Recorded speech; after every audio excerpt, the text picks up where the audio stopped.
जय श्रीमन नारायण। हर हर महादेव। नमश्चंडिकायै।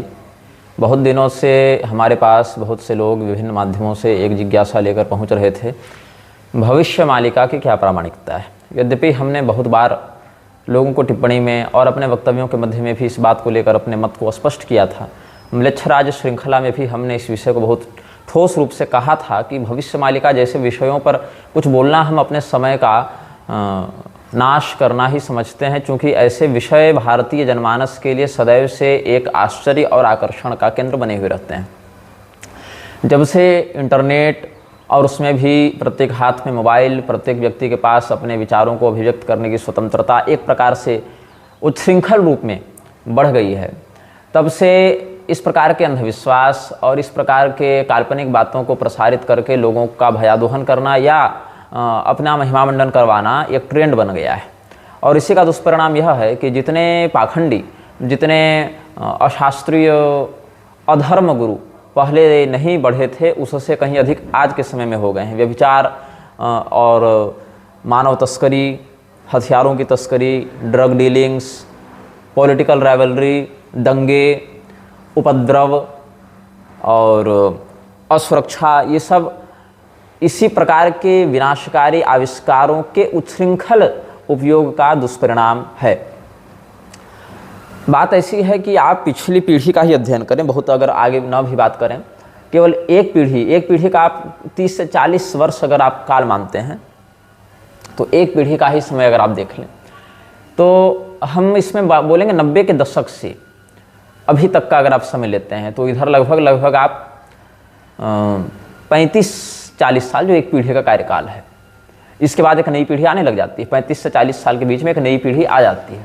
तो 1990 से लेकर 2025 तक, इन 35 वर्षों में आप देखें तो बहुत बार संसार के नष्ट होने की, बहुत बार युग परिवर्तन की, बहुत बार किसी अद्भुत अवतार के आने की भविष्यवाणियाँ अलग अलग नामों से होती रहती हैं। एक समय था जब फीफा वर्ल्ड कप जो फुटबॉल का आयोजित होता, उसमें एक पॉल नाम से ऑक्टोपस को लाया गया था। पॉल बाबा ऑक्टोपस, उससे बहुत तरह की बेटिंग भविष्यवाणियाँ करवाई जाती थी।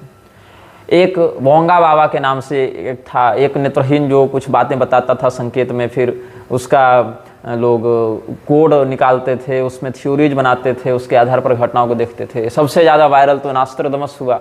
हालांकि नास्ट्राडामस का कार्यकाल हो या भविष्य मालिका के संदर्भ में अच्युतानंद नामक किसी संत विशेष या लेखक विशेष या बाबा विशेष का व्यक्तित्व हो, ये सभी समय समय पर लोगों की अपुष्ट व्याख्या और उत्तेजक कल्पनाओं का प्रसारण करने में सहयोगी रहे हैं।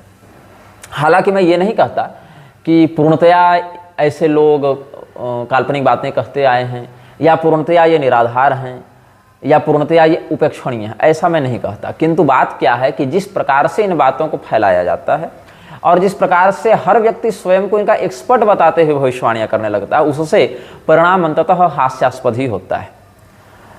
अब नास्ट्राडामस ने अगर कहीं कुछ लिखा और कहीं कुछ कहा तो दो पक्ष बनते हैं। एक पक्ष यह कहता है, और दोनों पक्षों में मैं नहीं हूं, मतलब जो प्रचलित बातें हैं उन्हीं की मैं यहाँ पर चर्चा करूँगा।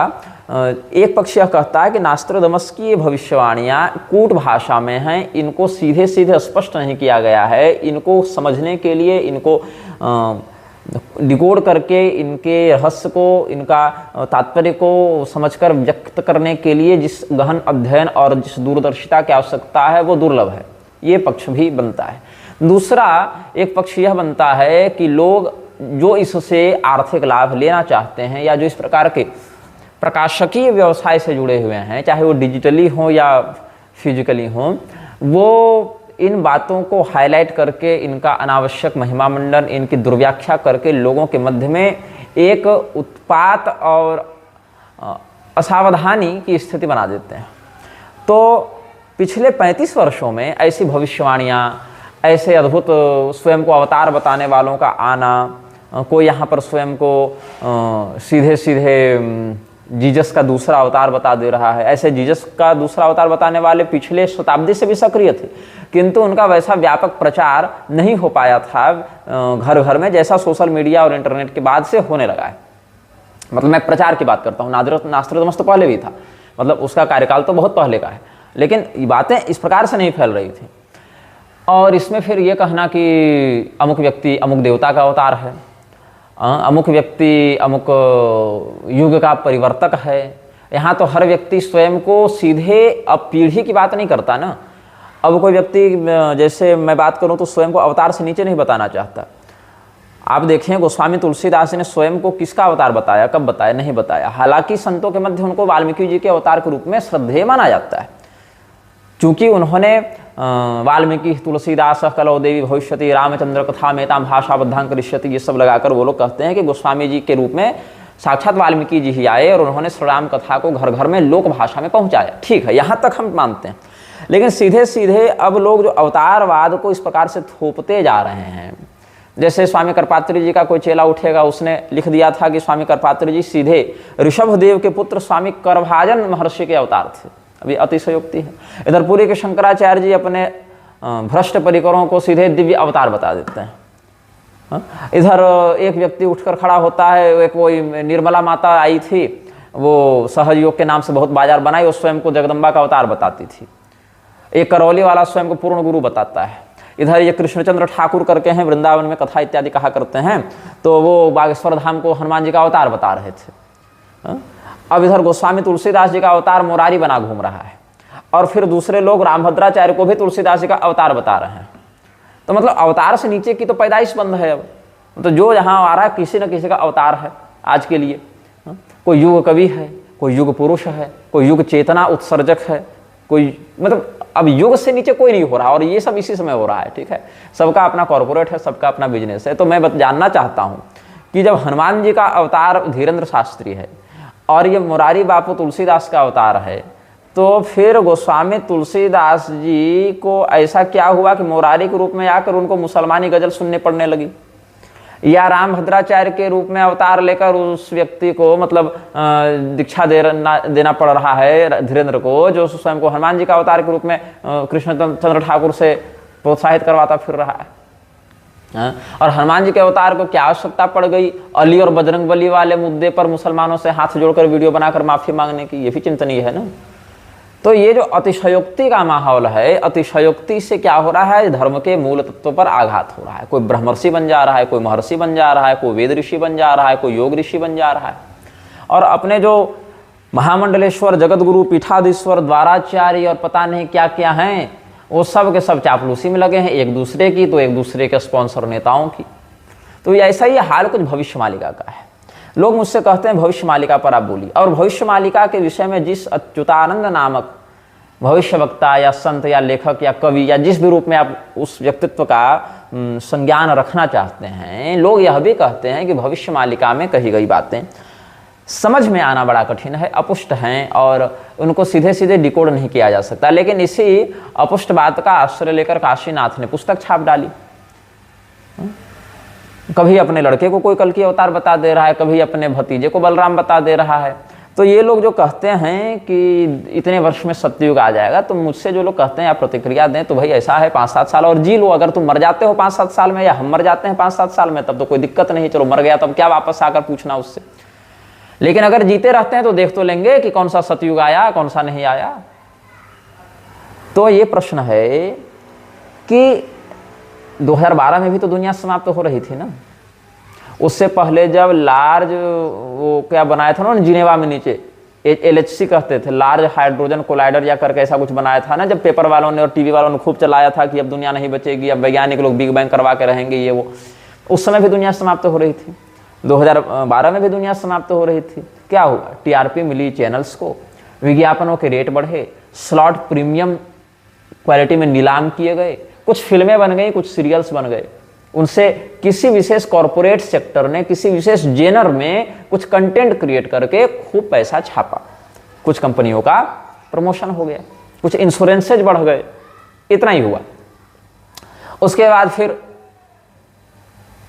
अफवाहों का दौर तो यह है कि 2025 में ही 144 साल के बाद कुंभ लगा है, 144 साल के बाद कुंभ महाकुंभ लगा है, ऐसी अफवाह तो पूरी के शंकराचार्य उड़ाते फिरने लगे।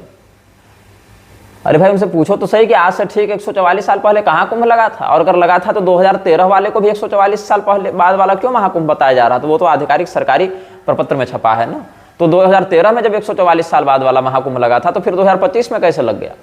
और उससे फिर 2000 में कैसे लगा था, 1977 में कैसे लगा था, 52 में कैसे लगा था, या जो भी है, मतलब कुछ 1-2 साल का ऊपर नीचे हो सकता है, लेकिन उस समय कैसे लगता है? मतलब ऐसे तो बहुत सारे रिकॉर्ड्स उपलब्ध हैं ही। तो ये जो बात है अफवाहों को उड़ाने के लिए, इसमें अपुष्टता के आधार पर बिना ठोस जांच पड़ताल के कुछ भी बोल देना है और कुछ भी कह लेना है, और आशा करना है कि जनता इस पर कोई प्रतिक्रिया नहीं देगी। अगर जनता प्रतिक्रिया देगी तो उसको आचार्य द्रोही, उसको गुरुद्रोही, उसको देशद्रोही या अन्य प्रकार के लांछनों से विभूषित कर दिया जाएगा, या किसी पार्टी विशेष या व्यक्ति विशेष का चमचा बता दिया जाएगा। तो जो भविष्य मालिका है उसमें जो बातें हैं भी अगर कदाचित, तो कलयुग के सामान्य लक्षणों में आता है व्यभिचार, उपद्रव, असंतोष, वैमनस्य, सहनशीलता का अभाव, पवित्रता का अभाव, संयम का अभाव, उच्छृंखलता, उन्माद, अव्यवस्था, शोषण, अशास्त्रीयता, ये सब कलयुग के सामान्य लक्षण हैं। कलयुग में अगर अकाल पड़ रहा है, व्यभिचार हो रहा है, हत्याएं हो रही हैं, शोषण हो रहा है, उपद्रव हो रहा है, तो ये कलयुग का सामान्य युग धर्म लक्षण है। इसमें यह नहीं कह सकते कि भविष्य मालिका में लिखा इसलिए ऐसा हो रहा है, क्योंकि पूरे कलयुग में ये सारी घटनाएं किसी न किसी स्थान विशेष में निरंतरता के साथ होती रहेंगी। भविष्य मालिका का वर्णन, भविष्य मालिका की चर्चा आज से 5-7 साल पहले नहीं थी, 10 साल 20 साल पहले नहीं थी, उससे पहले 2012 में दुनिया नष्ट होने की बात नहीं थी। अचानक से कोई मुद्दा उठता है और मीडिया उसको इतना हाइप बनाकर पेश करता है, प्रस्तुत करता है, और उससे जिन लोगों को रोटी कमानी है वो उस पर पुस्तकें लिखते हैं, उस पर आर्टिकल्स लिखते हैं, उस पर पॉडकास्ट करते हैं, उस पर विज्ञापन कमाते हैं, उस पर अपने स्लॉट्स की नीलामी करते हैं। तो जो सामान्य लक्षण हैं युग के, वो प्रत्येक युग में घटित होते हैं, जिसमें जो कलयुग के सामान्य लक्षण हैं वो कलयुग में घटित होंगे, चाहे आज हो, चाहे 100 साल पहले हो, चाहे 100 साल के बाद हो। उसमें ऐसा नहीं है कि आज से 2 साल बाद ये हो जाएगा, 2 साल पहले ये हो जाएगा, ऐसी बात नहीं है। तो हमने आपको भविष्य मालिका के विषय में अपना जो मत है वो स्पष्ट कर दिया कि भविष्य मालिका एक बड़े लेवल का साइको स्कैम है, जो ऐसे लोगों को भ्रमित करके अपनी ओर आकर्षित करता है जो शास्त्रीय व्यवस्था और युग धर्म की परंपरा से, उसके व्यवहार से, उसकी प्रकृति से अनभिज्ञ हैं। अब जैसे कुछ लोग यह भी प्रश्न करते हैं अल्लोपनिषद की प्रामाणिकता क्या है, और दुर्भाग्य से यह कहना पड़ता है कि पुरी के शंकराचार्य जैसे महनीय पद पर बैठकर निश्चलानंद जी एक बहुत ही गैर जिम्मेदाराना वक्तव्य देते हैं कि चूंकि चौखंभा ने छाप दिया है तो प्रामाणिक ही होगा। अब तो इनको यह कहना चाहिए कि चूंकि अनेकानेक प्रकाशनों ने, जैसे मैं बताऊं, गीता प्रेस ने ही कई बार चौखंभा की अपेक्षा गीता प्रेस का सम्मान, मैं कॉर्पोरेट जगत की बात नहीं कर रहा, मैं आध्यात्मिक जगत की बात कर रहा हूँ। कॉर्पोरेट जो प्रकाशन है, पब्लिकेशंस हैं, जो उनका बिजनेस है, प्रिंटिंग बिजनेस है, उसकी बात मैं नहीं कर रहा हूँ। मैं लोगों के मध्य में जो धार्मिक प्रतिष्ठा है उसकी बात कर रहा हूँ। तो चौखंभा की अपेक्षा गीता प्रेस बहुत ऊपर है प्रतिष्ठा या सम्मान या कीर्ति के दृष्टिकोण से। इसका 2 महत्वपूर्ण कारण है। एक, गीता प्रेस की पुस्तकों के टंकन दोष में बहुत कम त्रुटि अन्य की तुलना में। दूसरा, बहुत कम दाम में अच्छे गुणवत्ता वाले पुस्तक उपलब्ध कराना। इसके कारण गीता प्रेस हिंदुओं के जनमानस में वह स्थान स्थापित कर पाया जो अन्य प्रेस नहीं कर पाया, जो गीता प्रेस से भी कई बार पुराने सिद्ध होते हैं, जैसे खेमराज या निर्णय सागर। हालांकि खेमराज ने भी अच्छा यश कमाया है, लेकिन गीता प्रेस की अफोर्डेबिलिटी और उसका जो व्यवस्थापन है, उसका जो परिश्रम है, वो दिखता है उसकी पुस्तकों में। तो फिर भी आप देखें तो मैंने गीता प्रेस के विरुद्ध भी 2 बार वीडियो बनाए हैं, और गीता प्रेस के कुछ ऐसे उद्घोषणा और कृत्यों के विरुद्ध भी संदेश भिजवाया, जिसमें स्वामी विद्याभास्कर जी और स्वामी राघवाचार्य जी ने जब हमारी बात को सुना तो उन्होंने भी अपने माध्यम से वहाँ बात किया था। जब उन्होंने पुराणों से कुछ अंशों को अपने नासमझी कारण हटाने का प्रयास करने का निर्णय लिया था, वैसे सफल तो नहीं हुए थे, लेकिन उन्होंने ऐसा एक विचार, एक एजेंडा वो लेकर आना चाहते थे। तो गीता प्रेस की पुस्तकों में, विशेष करके कल्याण इत्यादि में भी बहुत बार आपको ऐसे अंश मिलेंगे जो मैंने 1-2 साल पहले के चलचित्रों में बताया था, जहाँ इस्लाम की या ईसाइयत की बहुत प्रशंसा की गई है। तो हम ये नहीं कह सकते, बकौल पुरी शंकराचार्य जी को रेफर करते हुए, उनको संदर्भित करते हुए हम ये नहीं कह सकते कि चूंकि गीता प्रेस ने छाप दिया है इसलिए इस्लाम शांति का धर्म हो गया, मजहब हो गया, या ईसाइयत अनुकरणीय पंथ हो गया, ये नहीं कह सकते हम। तो चौखंबा ने तो स्वामीनारायण वालों की लक्ष्मी नारायण संहिता भी छाप रखी है। अब लक्ष्मी नारायण संहिता से आपको लगता होगा ये कोई प्रामाणिक पांचरात्रि ग्रंथ होगा या ऐसी कोई होगा, लेकिन नहीं, एक व्यक्ति ने जो स्वयं को प्रकट भगवान बताता है, जैसा मैंने बताया ना, अब तो अवतार पैदा हो रहे हैं ना कलयुग में, अभी आज की पीढ़ी में। तो एक व्यक्ति जिसका नाम है, वास्तविक नाम तो मैं नहीं जानता, वो लेखन करता है श्री कृष्ण वल्लभाचार्य के नाम से, और उसने स्वयं को घोषित कर रखा है प्रकट भगवान। अभी पता नहीं वो मर गया कि जिंदा है, लेकिन स्वामीनारायण वाली संस्था से वो जुड़ा हुआ है। तो प्रकट भगवान स्वयं को वो बताता है, और अपना नाम क्या बताता है, श्री कृष्ण वल्लभाचार्य, और उसने स्वयं को व्यास की पदवी दे रखी है। कैसा व्यास भाई? अभी तो वर्तमान में व्यास के पद पर बैठने वाले जो हैं हमारे आचार्य, उनका नाम है श्री कृष्ण द्वैपायन, और वेदव्यास के पद पर वो बैठे हैं। अब कोई एक कृति जो वेदव्यास जी की है और सबसे बड़ी है वो है महाभारत, श्लोक संख्या की दृष्टि से। महाभारत में कितने श्लोक हैं इस पर मतभेद है, तो लाखों श्लोक हैं महाभारत में, अलग अलग लोकों में, कहीं 60 लाख, कहीं 30 लाख, कहीं 1 लाख, ऐसे अलग अलग संस्करण हैं। तो महाभारत का जो दिव्य लोकों में संस्करण है वो तो मतलब 50 लाख 60 लाख से भी अधिक श्लोकों का है महाभारत के अनुसार। फिर भी पृथ्वी पर जो इसका संस्करण है वो प्रधानता से 1 लाख और 1.25 लाख श्लोकों तक का प्राप्त होता है, जिसमें 1 लाख श्लोकों वाली महाभारत भी उपलब्ध होती है, और देवी भागवत महापुराण, औशनस पुराण इत्यादि के अनुसार 1.25 लाख श्लोकों वाला भी संस्करण महाभारत का वेदव्यास कृत ही उपलब्ध है। अब इसमें मतभेद है कि उसमें हम खिल भाग हरिवंश की श्लोक संख्या जोड़कर देखें या न देखें, ये तो विद्वानों के अलग अलग विवाद का विषय है, लेकिन मुख्य बात है कि लाख या 1.25 लाख श्लोकों की महाभारत पृथ्वी पर विद्यमान है भूलोक के लिए वेदव्यासकृत। इस व्यक्ति ने क्या किया, श्री कृष्ण वल्लभाचार्य ने क्या किया, इस व्यक्ति ने कहा कि अगर चलो 1.25 लाख है, ये मान लेते हैं 1,25,000 श्लोकों की महाभारत, तो हम एक ऐसी रचना लिखें जो इससे भी बड़ी हो। तो उसने क्या किया, लगभग 60 से 70% श्लोक बाकी पुराणों से यथावत कॉपी किए, बिना उन पुराणों को श्रेय दिए हुए। मतलब वायु पुराण से 2000 श्लोक उठा लिए, शिव पुराण से 2000 उठा लिए, पद्म पुराण और स्कंद पुराण से 10-10 हजार श्लोक उठा लिए, विष्णु धर्मोत्तर से उठा लिए, महाभारत से उठा लिए। तो ऐसे करके इस व्यक्ति का 1,10,000 श्लोकों का तो ठोस तैयार हो गया विषय बिना लिखे। थोड़ा बहुत श्लोक में जो पर्याय भेद है, जैसे रामचंद्रम कहिए तो हाँ रामचंद्रम की जगह दाशरथिम लिख दिया, या कहीं अर्जुनाय की जगह कौन्तेयाय लिख दिया, या कृष्णाय की जगह जो है वो विष्णवे लिख दिया।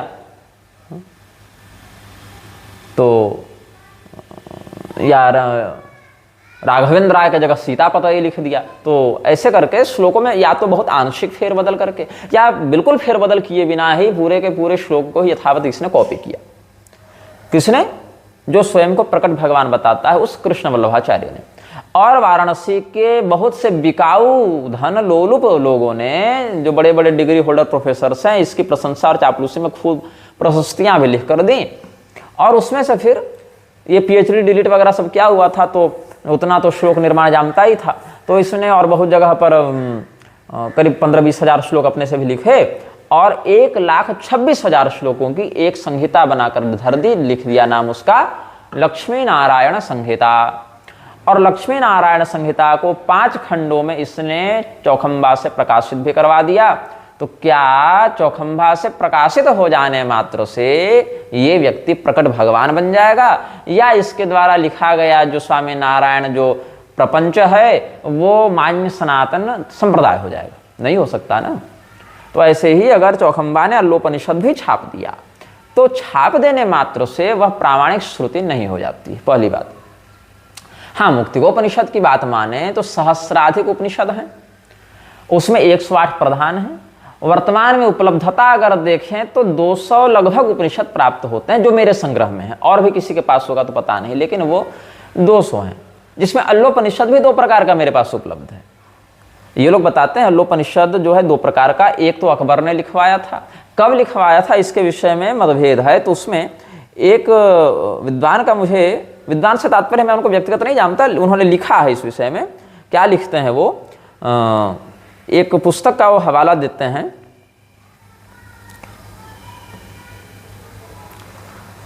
और बताते हैं कि अल्लोपनिषद को अकबर ने मात्र खूबत तवारीख नामक पुस्तक में वर्णन करते हुए द्वारका प्रसाद चतुर्वेदी ने एक पुस्तक लिखी थी भारतीय चरिताम्बुधि में।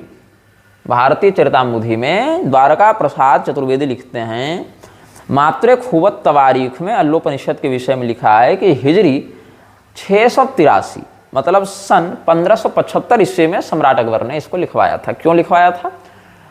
ताकि इस्लाम को सनातन की चाशनी में लपेटकर हिंदुओं को अपने में मिलाया जा सके। अस्तु, अब इस पर पूरी शंकराचार्य जी के इस कथन की डिफेंडिंग में, जैसा कि ये लोग हर बार निर्लज्जता पूर्वक आ ही जाते हैं, पूरी शंकराचार्य जी ने ऐसे ही एक बार ईसा मसीह को वैष्णव बता दिया था, कह दिया वो तो पुरी में ही आकर रहे थे, पढ़े भी थे गोवर्धन मठ में।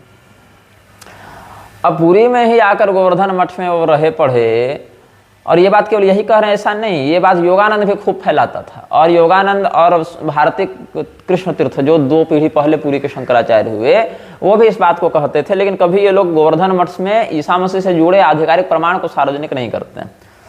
और न कभी ये लोग कहते हैं आधिकारिक रूप से वेटिकन वालों से कि भाई यहाँ ऐसी बात है, तुम लोग ईसा के बारे में भ्रम फैलाना बंद करो, ईसा तो हमारा चेला था। ऐसा भी नहीं, अब तो फ्रांसिस मर भी गया, और फ्रांसिस के मरने पर जो उसके औलादें यहाँ हैं वो राष्ट्रीय शोक मनाए घूम रही हैं। और शंकराचार्यों के ब्रह्मलीन होने पर कोई संदेश भी ये लोग प्रसारित नहीं कर सकते। जो लोग कहते हैं चलो शंकराचार्य ब्रह्मलीन हुए तो शोक संदेश क्यों दें, तो चलो उत्सव ही मना देते, वो भी नहीं हो सकता इनसे। लेकिन जिस संस्था ने या जिस कथित साम्राज्ञी ने, जो बकिंघम में मरी, जिसने पूरे विश्व को आतंकवाद, शोषण, भूखमरी, गरीबी, कंगाली, मानव तस्करी, नशेबाजी, गृहयुद्ध, धर्मांतरण इत्यादि के अलावा कभी कुछ ढंग का ठोस मौलिक प्रोन्नति कारक उपहार नहीं दिया, उसके मरने पर ये लोग छाती पीट पीट कर अपने अनाथ होने का प्रमाण देते रहते हैं। खैर, मैं ये बोल रहा था कि अल्लोपनिषद के जो 2 संस्करण ये लोग दिखाते हैं, ये कहते हुए कि एक वाला वैदिक है और एक वाला बाद में अकबर ने लिखवा दिया था। तो अल्लोपनिषद की जो बात है, यहाँ पर अल्लाह शब्द संस्कृत में मातृवाचक है, इतना मात्र हो जाने से ये लोग पूरी की पूरी एक काल्पनिक कहानी बना देते हैं। मात्र अल्लाह शब्द आ जाने से। अच्छा, यहाँ म्लेच्छराज को भी लोग इस प्रकार कहेंगे मेरे ऊपर आरोप लगाने के लिए कि ये म्लेच्छराज शब्द कहीं से उठाकर उसकी एक काल्पनिक कहानी बना देता है। लेकिन जिन लोगों को ऐसा भ्रम है, वो लोग केवल पुरी के शंकराचार्य जी के ही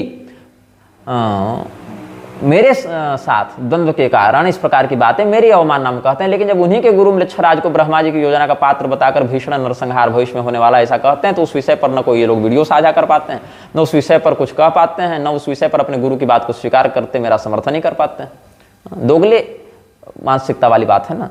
तो जो अल्लोपनिषद है उसमें अल्लाह शब्द जो है वो ईश्वर के मातृ स्वरूप के लिए आया है, जैसा त्वमेव माता च पिता त्वमेव कहते हैं, तो इसीलिए वहाँ अल्लाह शब्द ईश्वर के लिए आया है। अब उसमें मैं आपको पढ़कर सुना देता हूँ। हो सकता है मैं जब ये पढ़ रहा होऊंगा तो मेरा कोई विरोधी इतना दूर काट कर मुझे मुसलमान घोषित करने के लिए रील बनाकर वायरल भी कर दे, लेकिन आप समझ जाएगा कि वो लोग ऐसे दुष्प्रचार करते रहते हैं। मैं आपको पढ़कर सुनाता हूँ अल्लाह उपनिषद क्या कहता है। मैं ये जो प्रति है ये अडियार पुस्तकालय के संस्करण से बता रहा हूँ। दिव्यानि धत्ते धत्ते दिव्यानि दिव्यानि धत्ते धत्त इलल इलले धत्ते धत्त इलले धल्त इति धत्ते इलले वरुणो वरुण इलल इलले वरुणः इलल इति इलले वरुणो राजा राजा वरुणो वरुणो राजा राजा पुनर्दुः पुनर्दु राजा राजा पुनर्दुः पुनर्दुरिति पुनः दुः ह्वयामि मित्रो मित्रो ह्वयामि ह्वयामि मित्रः मित्र इलामिमां मित्रो मित्र इलाम इलाम इलल इलल इलाम इला इलले इलल इलाम इला इलमिलल इलल इलाम इलो वरुणो वरुण इलाम इलाम वरुणः वरुणो मित्रो मित्रो वरुणो वरुणो मित्रः मित्रस्तेजस् कामो मित्रो मित्रस्तेजस्कामः तेजस्काम इति तेजः कामः अथ अयामिला मिला मया मया मिलाम इलाम त्वं त्वमिला मिलाम त्वं त्वमर्यमर्यमं त्वं त्वमर्यमं अर्यमं वरुणो वरुण। यहाँ दित्व का उच्चारण अभ्यास दोष हो गया है, तो अथर्ववेद के अंतर्गत ये लोग बताते हैं। खैर, और यमम वरुणो वरुणोर यममर यमम वरुणः वरुणो दधम दधम वरुणो वरुणो दधम दधम दीर्घायुर दीर्घायुर दधम दधम दीर्घायु दीर्घायुर वहते वहते दीर्घायुर दीर्घायुर वहते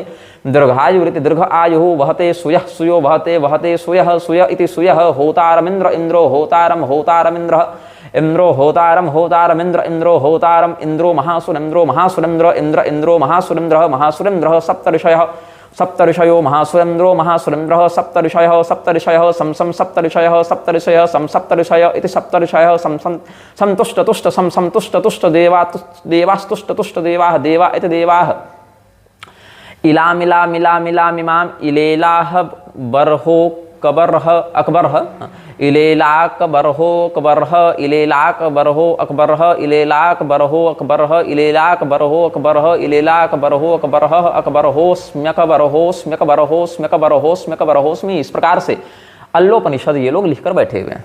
अब इसमें आप गौर करेंगे तो घनपाठ की नकल करते हुए किसी धूर्त ने इसमें शब्दों का द्वित्व या पुनरुक्ति करते हुए एक खास तरीके से एक स्पेशल पैटर्न में इनको व्यवस्थित किया है, जिसका कोई ठोस अर्थ या प्रसंग स्पष्ट नहीं हो पाता इस प्रकार की उक्तियों का। दिव्यानि धत्ते धत्ते दिव्यानि दिव्यानि धत्ते, वो जो घनपाठ की शैली में ये लोग लिख दिए हैं। इलले वरुणो वरुण इलल इलले वरुणः वरुणो राजा राजा वरुणो वरुणो राजा होतारम इंद्र इंद्रो होतारम होतारम इंद्र इंद्रो होतारम होतारम इंद्र इंद्र होतारम। ये सब क्या है? ये सब घनपाठ इत्यादि की नकल करते हुए इन लोगों ने उपनिषद छाप दिया और यहाँ पर कुछ इस प्रकार की शब्दावलियाँ घुसा दी जिससे लोगों को लगे कि ये सनातनी है, और उसमें चतुराई से इन्होंने इलाही बातों को अकबरी बातों को घुसा दिया। और अल्लाह शब्द चूंकि संस्कृत में मातृवाचक माता के अर्थ में प्रयुक्त है, इसीलिए जो इस प्रकार के फर्जी साहित्य के समर्थक हैं, जिसमें कि पूरी के शंकराचार्य जी और उनके अंधभक्तों का हम इसमें स्पष्ट उदाहरण देना चाहेंगे, और भी कुछ हो सकता है, लेकिन वर्तमान में उनका शंकराचार्य बोल रहे हैं भाई तो लोग भरोसा करने के लिए विवश हो ही जाते हैं, तो इसीलिए उन्हीं का संदर्भ में दूंगा और इस बात को प्रामाणिक बताने लग जाते हैं, मान लेते हैं। अब क्या है, जो एक और संस्करण मिलता है अल्लोपनिषद का, उसको भी मैं पढ़कर सुनाता हूं। ये संस्करण जो है एशियाटिक सोसाइटी, अच्छा ये जो अडियार लाइब्रेरी वाला जो है ना संस्करण, अडियार लाइब्रेरी वाला जो ये संस्करण है, उसमें इस अल्लोपनिषद के विषय में एक डिस्क्लेमर दिया हुआ है। 1908 ईस्वी में अडियार लाइब्रेरी ने अ descriptive catalogue of the Sanskrit manuscripts in the Adyar library, इस शीर्षक से कैटलॉग छापा था जो 315 पृष्ठों का था। कब छपा था? 1908 ईस्वी में। किसने छापा था? ओरिएंटल पब्लिशिंग कंपनी ने। वो पुस्तक अभी कहाँ है? मिनेसोटा विश्वविद्यालय में उपलब्ध है, और 3 मार्च 2010 को गूगल बुक्स ने उसके डिजिटलाइज्ड वर्जन्स अपने सर्वर पर सार्वजनिक किए थे। इसको फ्रेडरिक ऑटो स्क्रेडर ने एडिट किया था, मतलब संपादक थे वो, एडिटर थे इसके, और अडियार लाइब्रेरी ने इसको प्रकाशित किया था 1908 में। अब इसमें देखते हैं अल्लोपनिषद के विषय में क्या डिस्क्लेमर दिया हुआ है।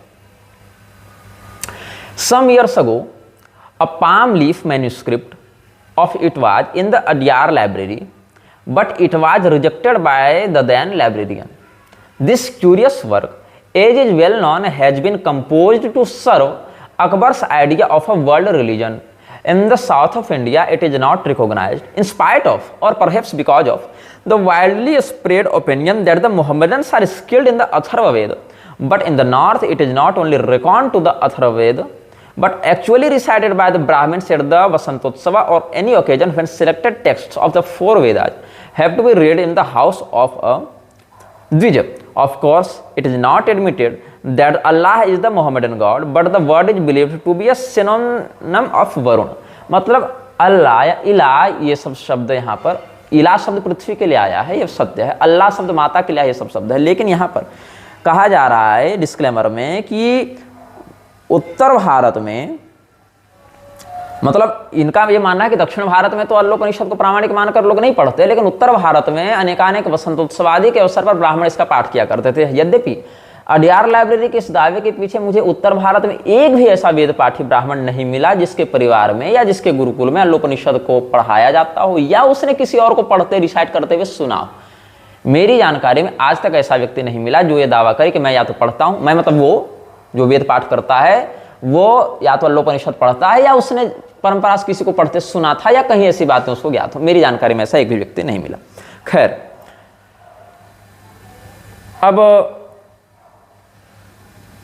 अल्लाह, Varun and Mitra play the main part in this Vedic Mohammedan tintinabulum in the end of which ilam ilam mila mila mila mimam milam ila ila.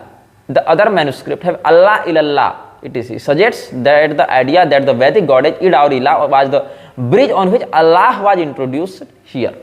ठीक है, तो एडीआर लाइब्रेरी वाले ने एक प्रकार से इसको अप्रामाणिक तो बताया, लेकिन चूंकि वो साउथ इंडियंस हैं इसलिए उन्होंने भारत के उत्तरी भाग के लोगों पर यह थोप दिया कि तुम लोग इसका पाठ करते हो भैया, हम लोग प्रामाणिक नहीं मानते। जबकि उत्तर भारत में भी मुझे कोई ऐसा प्रामाणिक संस्थान या वेद पाठी नहीं मिला जो अल्लोपनिषद पढ़ता हो या जिसकी जानकारी में कोई दूसरा पढ़ता हो। यहां तक कि जो पुरी के शंकराचार्य जी दावा करते हैं कि ये प्रामाणिक है क्योंकि चौखंबा ने छापा या जो भी है, उनके गुरुकुल में भी या उनके परिचित किसी व्यक्ति के द्वारा मुझे ये जानकारी नहीं मिली कि वो अल्लोपनिषद पढ़ता या पढ़ाता हो।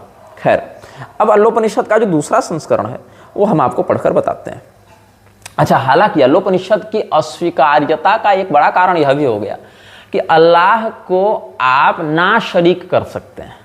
मतलब आप अल्लाह को उनके मत में किसी और चीज से कंपेयर नहीं कर सकते, तुलना नहीं कर सकते, समकक्ष नहीं रख सकते। तो मुसलमानों में अल्लोपनिषद की योजना के समर्थन में कोई बात नहीं हो पाई जो अकबर चाहता था या जो इस प्रकार के लोग चाहते थे कि हम अल्लोपनिषद के माध्यम से कन्वर्ट करें लोगों को। तो अल्लोपनिषद को इस्लामिक स्कॉलर्स ने भी प्रामाणिकता इसीलिए नहीं दी या इसका व्यापक प्रचार इसीलिए नहीं किया क्योंकि कहीं ना कहीं उनको ऐसे कुफ्र का अनुभव हो रहा था कि अल्लाह को हम किसी और के साथ कंपेयर कर रहे हैं या वरुण या मित्र इत्यादि आदित्यों के साथ हम इनको रख रहे हैं अपने आराध्य को, ऐसा उनको था। तो कुफ्र के भय से उन्होंने भी इस प्रकार का प्रोपेगेंडा प्रमोट नहीं किया, इस प्रकार की बातों का विस्तार नहीं किया, प्रचार नहीं किया। अस्तु, अब हम आपको बताते हैं एक संस्करण जो अल्लोपनिषद का छपा था। कहाँ से छपा था, कब छपा था, बताऊंगा। एशियाटिक सोसाइटी, जो बंगाल में एशियाटिक सोसाइटी थी, उसने 1871 में जब उपनिषदों की ये छापी थी श्रृंखला, तो उसने अल्लोपनिषद भी छापा था। हालांकि अल्लोपनिषद से पहले उसने भी एक लंबा चौड़ा डिस्क्लेमर छापा है, कई पृष्ठों का छापा है इसने। 50 years ago, Mr. Francis Ellis of Madras brought to the notice that this society of this 50 years ago, Mr. Francis Ellis of Madras brought to the notice of this society, Asiatic Society, the existence of a modern imitation of the Yajurveda prepared by some Jesuit missionaries of the last century with the view to establish by Vedic evidence the divinity of Jesus Christ and the authenticity of Bible. तो ये सब बातें हैं यजुर्वेद में। यजुर्वेद के नाम से उन लोगों ने छापना प्रारंभ किया था ईसा मसीह का महिमा मंडन करते हुए। और कई बार तो ईसावास्योपनिषद को लोग ईसा मसीह से ही जोड़कर देखते थे, जबकि वहां इट शब्द है ना, इट ईशा ईशा ईसा ईशा ईशा ईसा इस प्रकार से चलेगा। तो ईशा मतलब ईश्वरेण, ईश्वर से ईश्वरेण बन जाएगा, इट से ईशा बन जाएगा। ऐसा अगर मैं गलत हूं तो कोई व्याकरण विशेषज्ञ मुझे सुधार देंगे, लेकिन बात मुझे ऐसी समझ में आ रही है अभी। तो वहां पर ईसावास्योपनिषद को इन्होंने ईसा मसीह से जोड़ दिया। खैर, यजुर्वेद के नाम से ईसा मसीह महिमा मंडन छापने लगे। म्लेच्छराज श्रृंखला में जॉन मूविर का षड्यंत्र हमने आपको बताया ही था, और सरामपुर ट्रायो के विषय में आपको हमने बताया ही था, कैसे ये लोग इस प्रकार का प्रोपेगेंडा फैलाने में लगे हुए थे, मिशनरियां कैसे इसमें काम कर रही थी। और अल्लोपनिषद का जो वर्जन यहाँ पर है, जो संस्करण एशियाटिक सोसाइटी ने 1871 ईस्वी में छापा था, उसको भी पढ़कर सुनाता हूँ। बहुत पुरानी प्रति है, इसीलिए मुझे थोड़ा इसके अक्षरों को पढ़ने में समस्या हो सकती है, लेकिन मैं पढ़ के बताने का प्रयास करूंगा। श्री गणेशाय नमः। इसमें लिखते हैं, ओम अस्मल्लाम इल्लो मित्रा वरुणाम दिव्यानि धत्ते इलल्ले वरुणो राजा पुनर्दतु हयामि मित्रो इल्लाम इलल्ले इल्लाम वरुणो मित्रो तेजस तेलकासह यहाँ लिख दिया है, लेकिन तेज कामा ऐसा नीचे फुटनोट में उसका वेरिएंस दिया है। राजा राधाकांस शब्द कल्पद्रुम से उसने जो पाठ भेद लिया है, सो वहाँ भी अल्लोपनिषद के विषय में अल्लाह को राक्षसों का परमेश्वर, असुरों का परमेश्वर ऐसा वहां वर्णित करते हुए कहा है। तेज कामः भी लिखा है। होवार मिंद्रो, यहाँ होतार होना चाहिए, लेकिन बाद में होतार को इधर होवार लिख दिया है। होतार मिंद्रो महासुरेंद्र अल्लो ज्येष्ठम श्रेष्ठम परमम पूर्णम ब्रह्मांडम अल्लाह। अच्छा, अल्लाह शब्द है तो अल्लो तो बनेगा नहीं। अगर जो लोग कह रहे हैं कि अल्लाह माता के लिए है, अल्लाह का इत्यादि शब्द माता के लिए है, तो बताओ अल्लाह शब्द अल्लो कैसे बनेगा? वो तो तब बनेगा जब अल्लाह शब्द होगा। अल्लाह में विसर्ग लगाएंगे, अल्लाह या अल्लाह अगर कहेंगे। अगर अल्लाह शब्द है आकारांत स्त्रीलिंग है, जैसे लता लते लता चलेगा, तो वैसे अगर आप करेंगे अल्लाह अल्ले अल्लाह, तो अल्लाह शब्द में क्या होगा? बहुवचन हो जाएगा प्रथमा विभक्ति में जस लगाकर। अल्लाह में जस लगाकर हम अल्लाह बना लेंगे। तो वहां पर अगर आपको आगे के ज्येष्ठम के जकार के कारण विसर्ग का लोप करना है तो वहां अल्लाह शब्द बचेगा, वहां पर अल्लो नहीं हो जाएगा। अल्लो कब बनेगा? जब वहां अल्लाह हो, अल्लाह नहीं हो, वहां अल्लाह हो और आधा ल पूरा ल उसमें विसर्ग, तो अल्लो बनेगा, वहां विसर्ग का ओकार हो जाएगा। लेकिन अगर वहां बहुवचनांत लेते हैं जस लगाकर, तो वहां पर अल्लाह शब्द जो है वो अल्लाह बन जाएगा और ज्येष्ठ का ज उसके विसर्ग का लोप कर देगा। तो यहां अल्लो कैसे बन गया इनका? मतलब यहां स्त्रीलिंग वाला शब्द ही नहीं है। माता के लिए जो अल्लाह शब्द है वो यहां नहीं है, यहां अल्लाह शब्द है, जिसको अल्लाह या अल्लाह ही लोग कह रहे हैं। और यहां पर देखें तो अल्लाह शब्द जो है अगर अकारांत पुल्लिंग में मानेंगे तब भी बहुवचन में अल्लाह ही बनेगा। जैसे राम रामो रामाह और लता लते लताह, बहुवचन में रूप साम्यता प्रतीत होने लगेगी, स्त्रीलिंग पुल्लिंग दोनों में। खैर, तो यहां लिखता है जो भी ले, अल्लो ज्येष्ठम श्रेष्ठम परमम पूर्णम ब्रह्मांडम अल्लाम अल्लो रसूल मोहम्मद अकबरस्य अल्लो अल्लाम। अल्लो रसूल मोहम्मद अकबरस्य अल्लो अल्लाम। बताइए क्या वैदिक ऋचा है? वैदिक श्रुति है, अथर्वणी श्रुति है। अल्लो अल्लाम अदला उकम मेककम अल्लाह उकम निघातकम, या ऐसे कुछ लिखे हैं, निवातकम भी हो, निघातकम अल्लो यज्ञेन उत उत्वह या द्रुत उत्वह, ऐसा कुछ लिखना चाह रहे हैं। बहुत ज्यादा कर्ण इसमें है फॉन्ट। अल्लाह सूर्य चंद्र सर्व नक्षत्राः अल्लो ऋषीणाम सर्व दिव्या इंद्राय पूर्वम माया परमम अंतरिक्षा अल्लो पृथिव्या अंतरिक्षम विश्वरूपम दिव्यानि धत्ते इलल्ले वरुणो राजा पुनर्दधु इल्लाम हकवर इल्लाम इल्लाम अकबर इल्लाम इल्लेति इल्लाम ओम अल्लाह इल्लल्लाह अनादि स्वरूपाय अथर्वणीम शाखाम ह्रंग ह्रिंग जनान पशून सिंहान जलचरान अदृष्टम कुरु कुरु फट असुर संहारणिम क्रुम अल्लो रसूल मोहम्मदर कबरस्मल्ले अल्लाम इल्लेति इल्लल्लाह इत्थर्वणे पिपली शाखाएं मतलोपनिषद संपूर्ण, ऐसा लिखते हैं। और ये जो हमने आपको पढ़कर सुनाया, एशियाटिक सोसाइटी ने ये वर्जन छापा था। अब आप देखें पुस्तक अनुभूत यंत्र मंत्र तंत्र और टोटके, ये किसने लिखा है? इसको लिखा है भोजराज द्विवेदी ने। और यहाँ पर जो अल्लोपनिषद का इसने लेखक ने दिया है संस्करण, उन्होंने फुटनोट में लिखा है कि पाणिनीय सूत्र में अम्ब अक अल्लयोर ह्रचह ऐसे कर कुछ लिखे हैं के अनुसार अम्बा अक्का और अल्लाह माता शब्द के पर्याय हैं। आह्लादम ददाती यस अल्लाह, जो आह्लाद प्रसन्नता व खुशियों को प्रदान करे वो अल्लाह है, ऐसा यहाँ अर्थ लगा रहे हैं। और क्या लिखते हैं कि 500 वर्ष पुरानी एक जीर्णशीर्ण पांडुलिपि के अनुसार यह असुर संहारिणी विद्या है।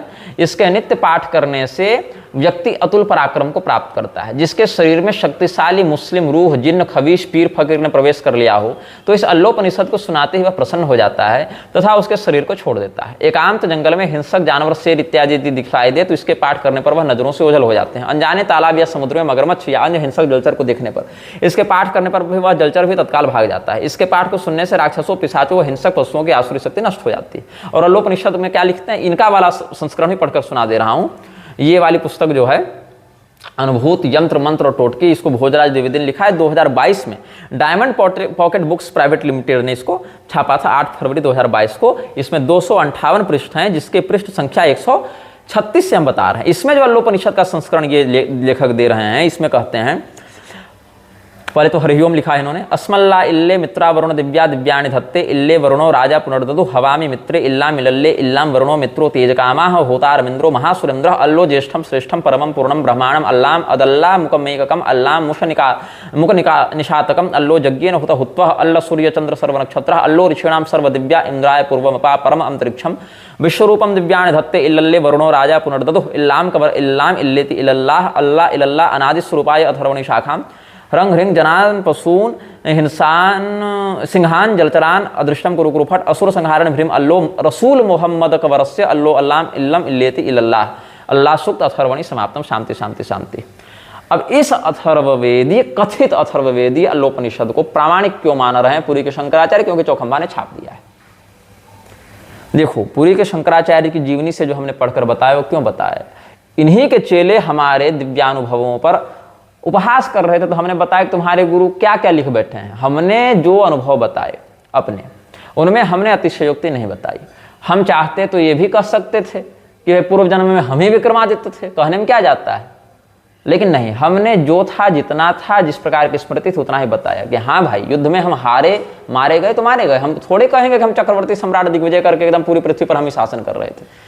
हम असफल हुए, हमारी हत्या हुई, हमारे साथ विश्वासघात तब भी हुआ, आज भी हो रहा है। अगर हम कभी किसी माया मोह में फंसे तो हमने वो भी बताया। हम ये नहीं कहेंगे कि हम जो है सो, क्यों नहीं कहेंगे, जब हम ये थोड़े दावा कर रहे हैं कि जो है सो हम भगवान के माया से परे हैं। यहाँ गरुड़ जी को मोह हो रहा है, महर्षि नारद को, पराशर जी को, वेदव्यास जी को मोह हो रहा है, वो भगवान की आराधना से उससे निकल रहे हैं। तो हम अगर जीवन में मोहित हुए तो हम भी तो भगवान की आराधना किए। उस समय भी हमने वशीकरण इत्यादि का समर्थन नहीं किया, ये सब भी हमने सार्वजनिक किया है। साथ ही हमने ये थोड़ी ही अपने महिमा मंडन चक्र में लिख दिया कि अमुक सुखदेव जी आकर हमको प्रणाम कर रहे हैं, ऐसा थोड़ी है। जिस देवता की कृपा से हमको जो प्राप्त हुआ, जिस मंत्र की आराधना से जो प्रभाव प्राप्त हुआ, क्या उन मंत्रों का वह फल शास्त्रों में वर्णित नहीं है? क्या उन देवताओं के द्वारा प्राप्त ज्ञान को कृतज्ञता पूर्वक हमने ग्रंथबद्ध नहीं किया? हमने ये थोड़ी कहा कि बचपन में विश्वामित्र जी हमको धनुर्वेद सिखाया और हम भूल गए। जिसने जो हमको बताया उसके द्वारा दिए गए ज्ञान को हमने लिपिबद्ध भी तो किया कि हाँ ये प्राप्त हुआ भैया, ये ऐसी बात है। अस्तु, अगर ये कहा जाए कि गोपनीय विषय था इसलिए सबको नहीं बताया पूरी शंकराचार्य जी ने, तो प्रयोग ही कर लेते। 82-83 साल के आप हो गए, आपके पास पाशुपतास्त्र और तीसरा नेत्र है, और आप जो है सो उसका प्रयोग आज तक नहीं कर पाए। अब कब करेंगे? खैर, कुछ लोग ये कह रहे थे कि वो सिद्धि जिसके पास वो बताएगा कब करेंगे प्रयोग। तो 3.5 साल में आपको प्रयोग करना था ना, क्योंकि उसकी तो आधिकारिक घोषणा आपने की थी कि हम ऐसा कर देंगे, वैसा कर देंगे, 15 दिन में हम टाइम देते हैं योगी मोदी को, ये कर देंगे, वो कर देंगे। तब तो आप टाइम दे रहे थे, तब तो सिद्धि का प्रयोग करना ही था। तब क्यों सिद्धि का प्रयोग नहीं कर रहे थे? अब बताओ, जो लोग मुझे कालिया जिन का उपासक बता रहे हैं, क्या मैंने कालिया जिन का मंत्र कभी स्वयं जपा? कभी नहीं। कालिया जिन का मंत्र ये लोग मेरे पास लेने आए थे। अब मैंने जब दिया इनको तो क्यों दिया? ये रोते गिड़ाते कि पैसा चाहिए, ये चाहिए, वो चाहिए, धर्म की रक्षा के लिए लगाएंगे, वृक्षों के संहार के लिए लगाएंगे। तब हमने बता दिया कि एक विधान ऐसा प्राप्त होता है, कर लेना। और इन्होंने मना नहीं किया मुझे, इन्होंने स्वयं उसको किया। जो व्यक्ति मेरे पास मंत्र लेने आ रहा है वो दोषी नहीं है, जो उस मंत्र को कर रहा है वो दोषी नहीं है। तुम्हारे 1 साल के गिड़गिड़ाने के बाद हमने दयावश एक बार दे दिया तो हम दोषी हो गए? भाई लेने तुम आए थे, मंत्र तुम जप रहे हो और आज गाली तुम ही हमें दे रहे हो। अरे भाई, हमने स्वयं जपा किया? नहीं जपा। और उसमें भी पूरी बात तुम नहीं बता रहे हो, तुम उसमें एडिट कर रहे हो, स्क्रीनशॉट नकली लिख रहे हो कि बकरे की चर्बी और मुसलमानी टोपी और वजू करो। ये सब, इसका अर्थ क्या है? तुम्हारे पास सत्य का बल नहीं है, तुम्हारे पास कल्पना का बल है, और कल्पना भी विकृत कल्पना है तुम्हारी। हमने आज तक इन लोगों में से किसी को या किसी अन्य व्यक्ति को भी कहा कि तुम अपनी पत्नी को मेरे पास भेज दो, अपनी माँ बहन को मेरे पास भेज दो? ऐसा हमने कभी कहा? कभी नहीं कहा। लेकिन यही लोग मुझे कहते हैं कि तुम अपनी माता बहन पत्नी को हमारे पास भेज दो। हमारी पत्नी की अश्लील वीडियो को सार्वजनिक रूप से ये मांगते हैं। तब इन लोगों को नहीं दिखता कि अधर्म कौन कर रहा है और धर्म कौन कर रहा है।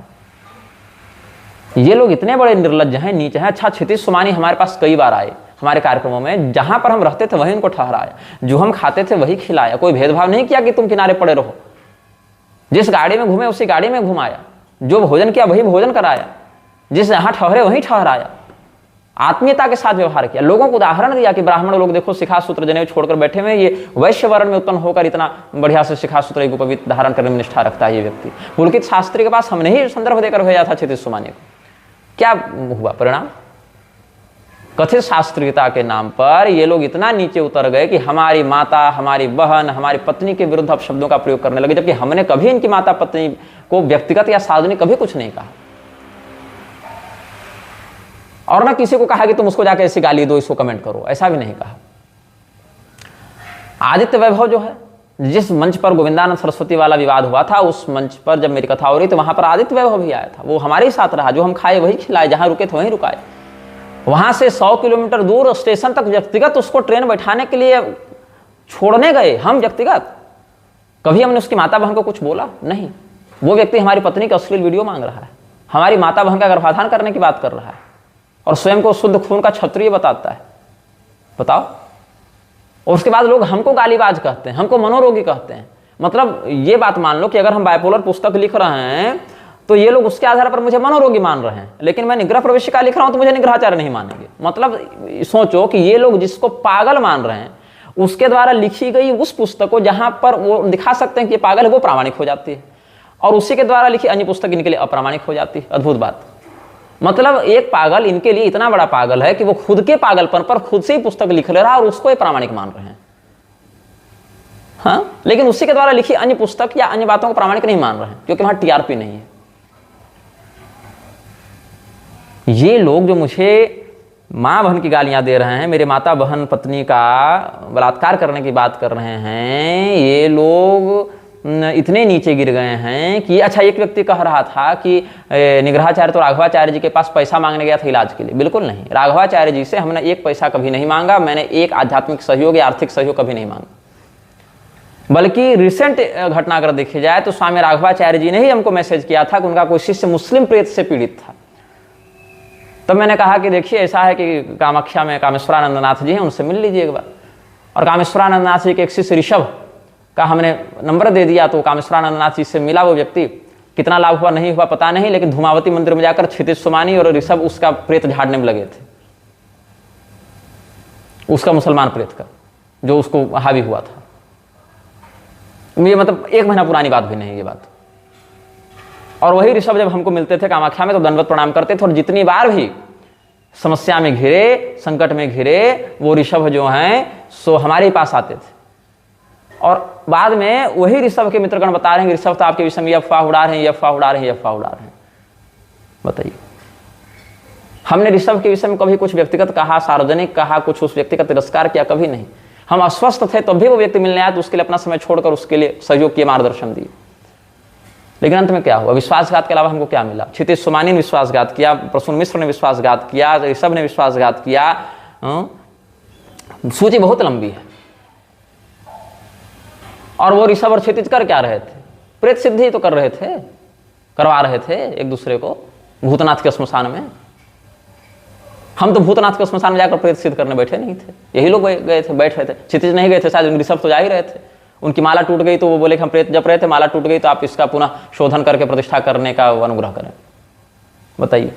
हालांकि हम उसमें नहीं कर पाए थे क्योंकि हम उसमें सूतक में थे, तो हमने कहा हम नहीं कर पाएंगे। मेरी बुआ जी गुजर गई थी तो कुछ 1.5 दिन का सूतक में थे, उसी से वो आए थे। बाद में वो खैर ऋषभ भी यहाँ से चले गए। क्या लाभ हुआ उनको? बताइए, उछल कूद करके। अच्छा, और वही ऋषभ कहाँ गए? पुलकित शास्त्री के पास। जो पुलकित शास्त्री पानी पी पी कर कौल धर्म को और कौल मतानुयायी को गाली देते हैं, कौल मत से ही वाम मार्ग परंपरा से, वो भी दक्षिण मार्ग नहीं, वो अंडा वाली परंपरा, वाम मार्ग की परंपरा से कामेश्वरानंदनाथ जी से दीक्षित होकर वही ऋषभ गए हैं पुलकित शास्त्री के पास जो कौल धर्म को गाली देते हैं। ये इन लोगों का कितना सुंदर सांप्रदायिक प्रामाणिक ऐक्य है, बताओ। ये हाल है इनका। डॉक्टर हेमंत पालीवाल का कोई इंटरव्यू शिवांश ले रहा था, कितनी शातिर बुद्धि से उसने पूरे विषय को मैनिपुलेट किया। अगर आप वो पूरा इंटरव्यू देखें,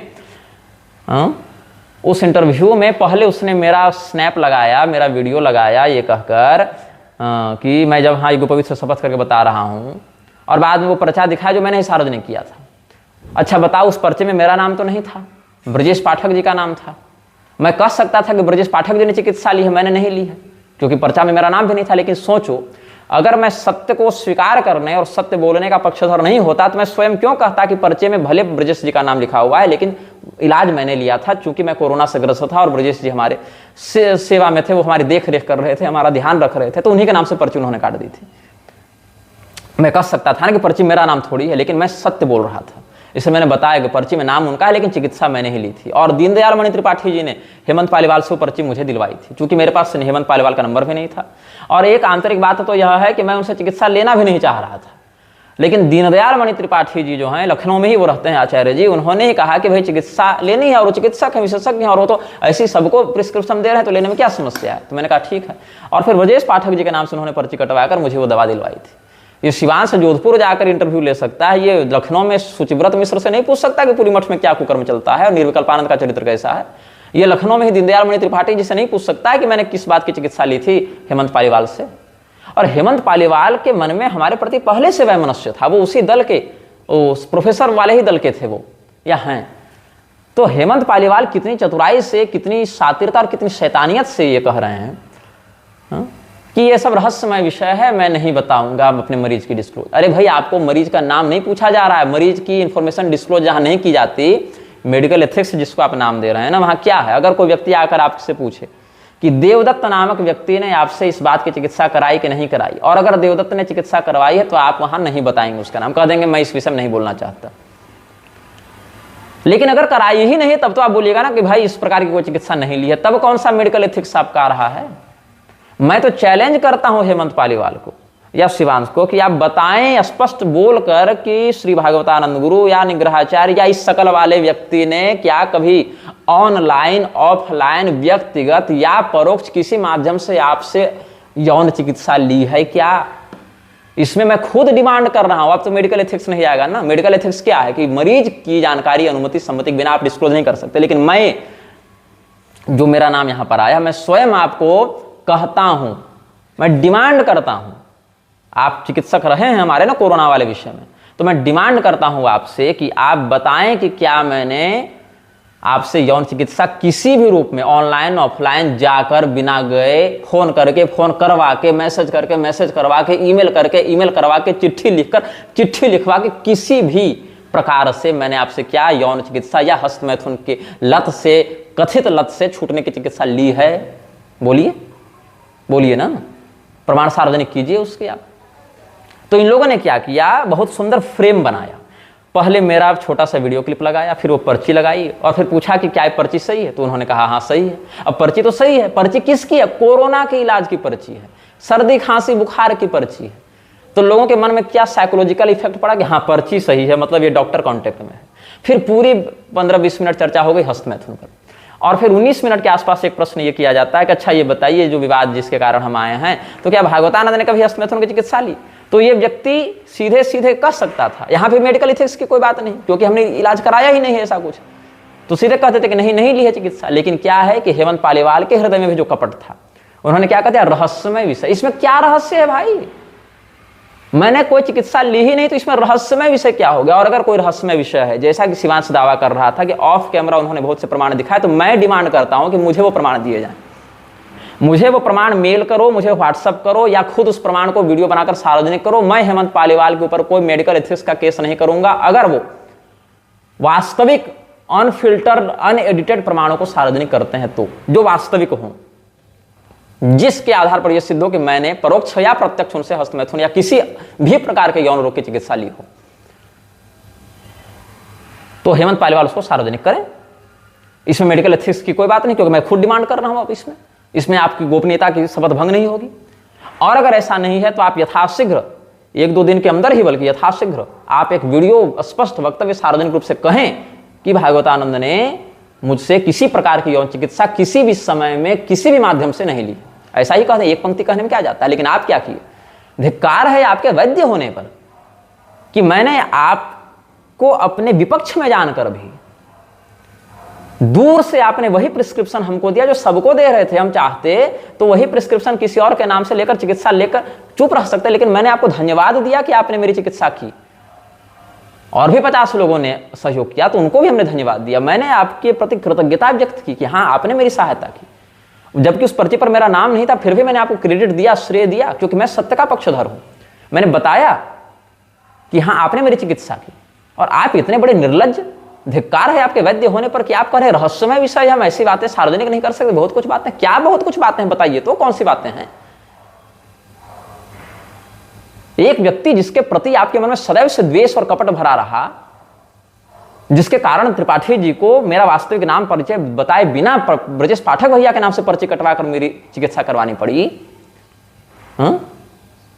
आपको हम सम्मान करना चाहिए, कम से कम मेरी कृतज्ञता का, कि हमने कहा कि हाँ आपने मेरी चिकित्सा की, और आपको मैंने कोई फीस भी नहीं दी थी इसके लिए, धन्यवाद ही कर रहा हूं मैं। लेकिन आप में इतना सा भी वैद्य का गुण नहीं था, इतनी भी आपके अंदर मानवता नहीं थी कि आप ये कह सके कि हाँ भागवतानंद ने किसी भी प्रकार की यौन चिकित्सा हमसे किसी माध्यम से नहीं ली है, इतना ही कह देते। लेकिन आप इतनी निर्लज्जता और नीचता पर उतर गए कि आपने कहा रहस्यमय विषय, और शिवांश कहता है कि ऑफ कैमरा बहुत से प्रमाण दिखाए। तो आप अगर उन प्रमाणों को सार्वजनिक नहीं कर सकते ना मेडिकल एथिक्स के भय से, तो आप मुझे व्यक्तिगत रूप से व्हाट्सएप कर दीजिए, मेल कर दीजिए। मेरे मेल और व्हाट्सएप तो सार्वजनिक ही है, नहीं तो शिवांश दे देगा आपको। या आचार्य दीनदयाल मणि त्रिपाठी जी को भेज दीजिए, वो हमको भेज देंगे, मैं खुद सार्वजनिक कर दूंगा भाई। हाँ, इतना कह दीजिएगा कि मैंने मेडिकल ये सब भेज दिया इस एड्रेस पर और सार्वजनिक भागवतानंद कर देंगे। अब ये नहीं कि केवल कह दीजिए और मेरे पास आया ही नहीं, भेजिएगा वास्तव में, कम से कम अगर होगा ऐसा कुछ तो मैं ही सार्वजनिक कर दूंगा भाई ऐसा ऐसा ये लोग सार्वजनिक करके बता रहे हैं। बताइए, मेरे नाम को एडिट करके उसमें भी जब इन लोगों से गड़बड़ी हो गई, 852153 को 852513 जब इन्होंने हड़बड़ी में लिख दिया था आशुतोष भट्ट वाले ग्रुप ने, और वहां कालिया जिनकी नकली स्क्रीन रिकॉर्डिंग ये लोग दिखा रहे थे, मुसलमानी यंत्र की नकली स्क्रीन रिकॉर्डिंग दिखा रहे थे। कितना असत्य बोलोगे, ये तुम्हारा ब्राह्मणत्व है, ये तुम्हारा द्विजाति धर्म है, ये तुम्हारी सत्यनिष्ठा है, ये तुम्हारा सांप्रदायिक ज्ञान है।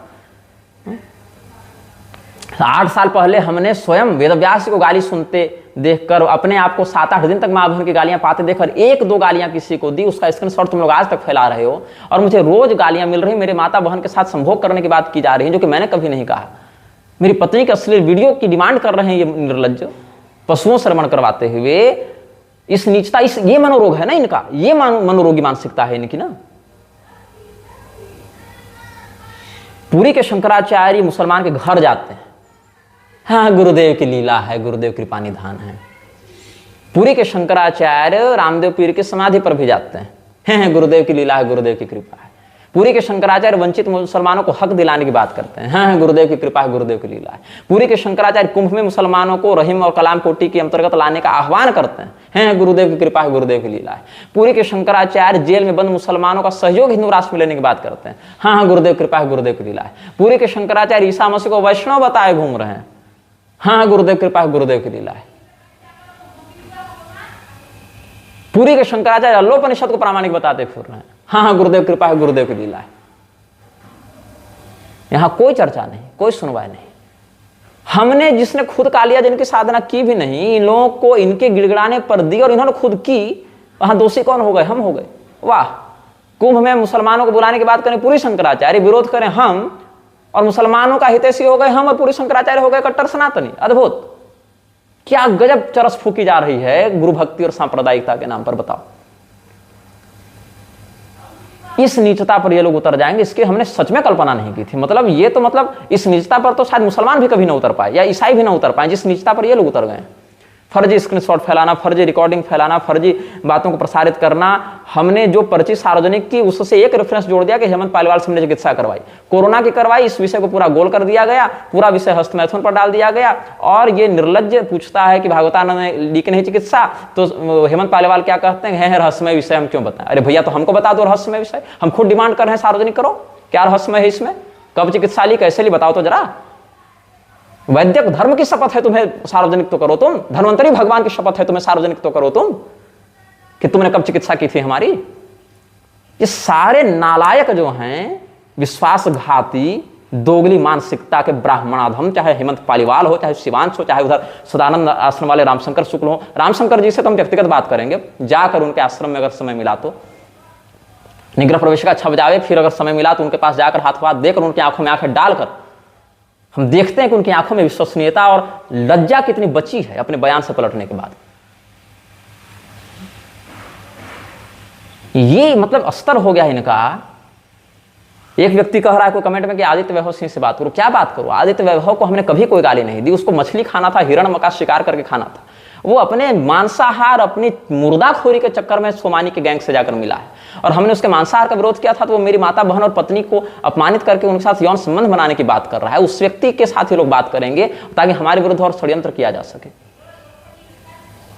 मुझे कोई सफाई नहीं देनी है और कोई स्पष्टीकरण नहीं देना है इन विषयों पर, लेकिन मैं बस ये हैरान हूं, मतलब मुझे प्रतिपल ये लोग आश्चर्यचकित करते हैं कि लोग कितना नीचे गिर सकते हैं। मतलब इनकी निर्लज्जता का क्या स्तर हो सकता है, इनकी मूर्खता, इनका जो पैशाचिक जो मनोरोग है इनका, ये किस स्तर पर इनको ले जा सकता है, ये मुझे समझ में नहीं आता।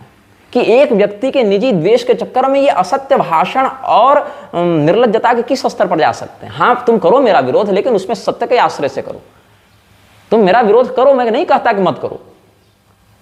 तुमको लगता है मैं गलत हूं तो करो विरोध, लेकिन उस विरोध में सत्य का बल होना चाहिए। तुमको फर्जी स्क्रीनशॉट बनाना पड़ रहा है, तुमको फर्जी स्क्रीन रिकॉर्डिंग करनी पड़ रही है, तुमको हस्तमैथुन पर वीडियो बनाकर उसमें जगह जगह पर मेरा नाम और स्नैप केवल जानबूझ के घुसाना पड़ रहा है ताकि लोगों को ऐसा प्रतीत हो कि ये चिकित्सा में नहीं ली थी। मैं तो चैलेंज करता हूं, दिखाओ तो सही कहां है वो जो रहस्यमय विषय और मेडिकल एथिक्स की बात कर रहा है हेमंत पालीवाल वो कहाँ है।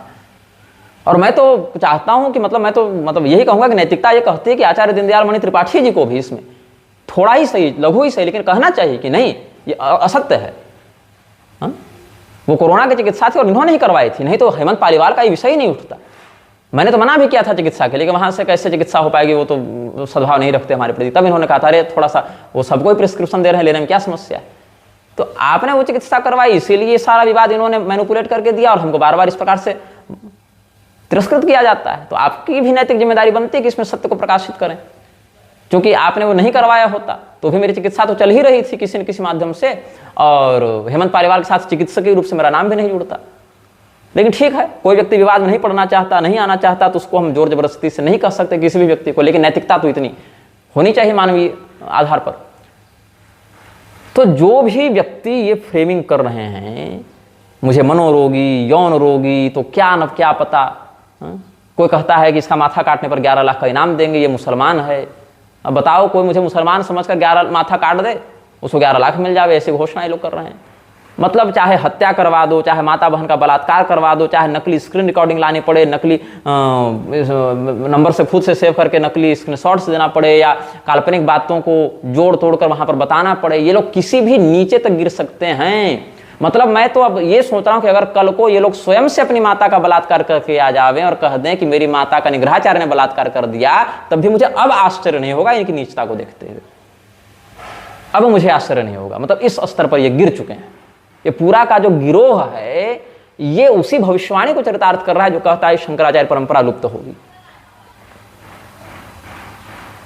फ्रीमेसन्स को खुलेआम सपोर्ट करना, फ्रीमेसन्स से जुड़े लोगों को खुलेआम सपोर्ट करना। मैं जानता हूं मैंने म्लेच्छराज जैसी सत्ता के विरुद्ध सार्वजनिक उद्घोषणा करके कितना बड़ा जोखिम मोल लिया है, और कैसे ये लोग मुझे बार बार फ्रेम कर करके नैरेटिव बिल्डिंग कर करके फंसाने का प्रयास कर रहे हैं।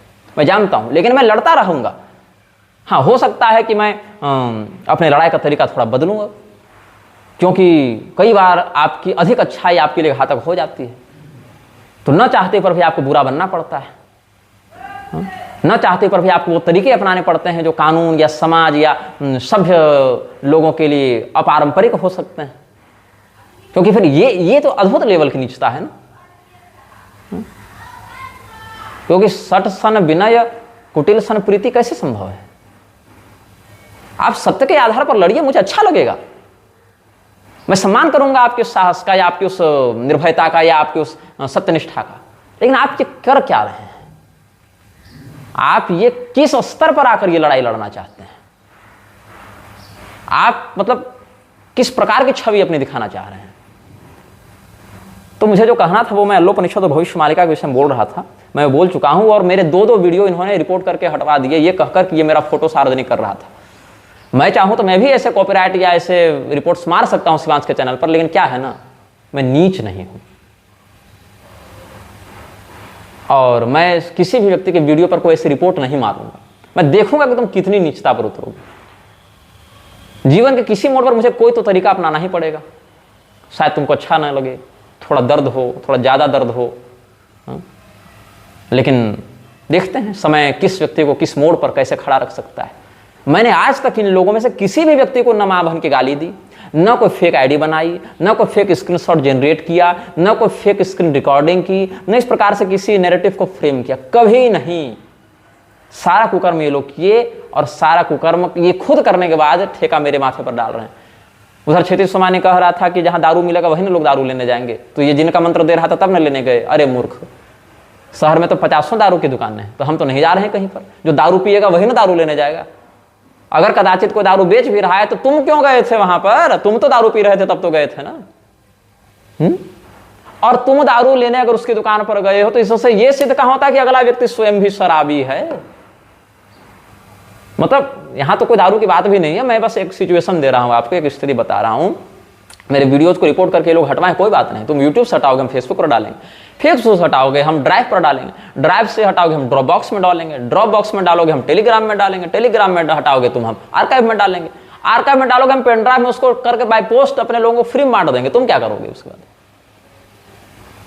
जिस प्रकार से तुमने एक और नकली स्क्रीनशॉट बनाए, नकली रिकॉर्डिंग की, और बाद में जब हमने उसको एक्सपोज किया तो वो सारे वीडियो तुम लोगों ने रिपोर्ट करके जो हटवाया प्राइवेसी का बहाना देते हुए, इससे क्या सिद्ध होता है?